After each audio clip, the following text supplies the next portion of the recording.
Dans cette vidéo, je vais vous montrer comment vous pouvez comprendre exactement les chiffres qui se trouvent dans vos tableaux croisés dynamiques. Et je vais aller très précisément sur quelque chose que l'on rencontre très souvent, c'est cette ligne totale où parfois on a l'impression qu'elle ne calcule pas correctement les données. Je vous montre. J'ai ici une table avec des enregistrements. Ce sont tous mes livres qui ont été empruntés dans la bibliothèque. J'en ai 500 d'emprunts qui ont été réalisés par des lecteurs. Alors, pour réaliser mon tableau croisé dynamique, je ne vais pas vous montrer comment on fait, vous savez, mais je vais vous le faire apparaître. Vous avez ici donc un tableau croisé dynamique dans lequel vous avez une première colonne qui reprend les dates des emprunts. Elles sont regroupées par mois, par trimestre et par année. Vous avez ensuite une colonne livres qui est en fait qui représente le nombre de livres qui ont été sortis par chaque lecteur.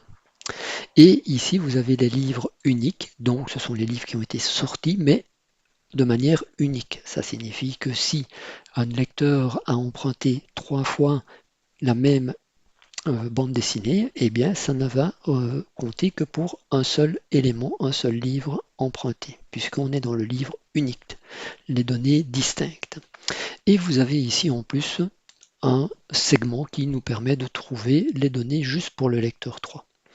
Et donc là, je voulais faire un focus sur cette ligne totale, parce que cette ligne totale parfois est mal comprise, surtout avec des données distinctes. Je vous montre ici, nous avons 5. Or, souvent, l'humain va se dire, j'ai une ligne totale, ça signifie que ça fait le total des lignes qui sont au-dessus. Et si je regarde le total que j'ai au-dessus, j'ai 3 et 4, ça devrait faire 7, et là je tombe à 5. Et là, au lieu de vous dire automatiquement, il y a quelque chose qui cloche dans mes données, non, il faut simplement essayer de comprendre ce qui se cache derrière ce 5 et comment trouver une façon de pouvoir l'expliquer très facilement. En fait, il faut toujours savoir que le tableau croisé dynamique est basé sur une table. Vous l'avez là. Et les données qui s'y retrouvent sont en fait des données qui sont là, agrégées, regroupées, calculées en fonction, on va dire, de filtres ou de coordonnées. Ici, mon chiffre 5, réellement, qu'est-ce qu'il représente? Eh bien, il représente les lectures, ou en tout cas les emprunts qui ont été réalisés par mon lecteur 3, qui ont été réalisés au trimestre 3, et ce sont des livres, et surtout, ce sont des livres uniques. Si je veux faire le travail que Excel fait directement ici avec mon tableau croisé dynamique, pour tomber sur ce 5, eh bien, je devrais prendre effectivement, je vais prendre d'abord les dates, je vais prendre le troisième trimestre 2025, juillet, août, septembre. Je vais prendre mon lecteur 3, et ici, je tombe sur effectivement les 7 livres qui ont été empruntés. Ce sont les 7 livres qui sont ici. Mais vous savez, ici, le 5, ce qui est important, c'est d'avoir des données uniques.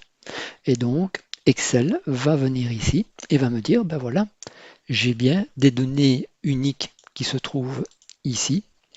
Par contre, le livre 7 ici, je peux ne pas en tenir compte puisqu'il est déjà là.